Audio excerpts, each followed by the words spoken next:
Pascal Babaudou cultive des pommes sur 12 hectares. Pour la première fois depuis sa conversion en bio, il constate un recul de 5 à 7% de la demande. Ce qui est regrettable, c'est que la grande distribution a un pouvoir assez important pour permettre ou pas de consommer. À l'heure actuelle, ils sont plutôt en train de diminuer les linéaires de produits bio, ce qui fait que ça n'incite pas à la consommation bio. Sur l'autre partie de l'exploitation, son frère Philippe vient de convertir l'élevage en bio.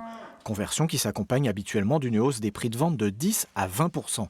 Problème, cette hausse de la rentabilité n'est pas au rendez-vous.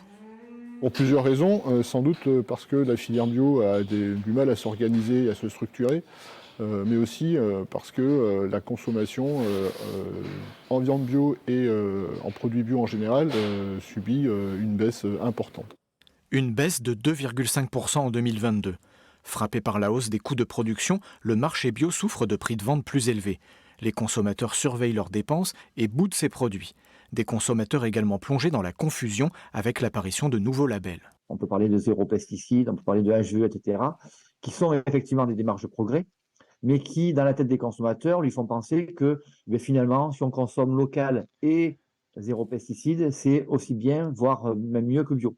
Or, dans la réalité des choses, aujourd'hui, le seul label environnemental contrôlé et global qui garantit aux consommateurs une sécurité alimentaire, c'est bien le label bio.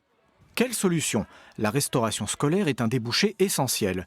La loi Egalim impose désormais 20% de bio dans les cantines. Rien que pour la Haute-Vienne, les 30 collèges, c'est 12 000 demi-pensionnaires et 1,5 million de repas par an. Le conseil départemental a consenti un effort significatif l'an dernier pour augmenter la part du bio.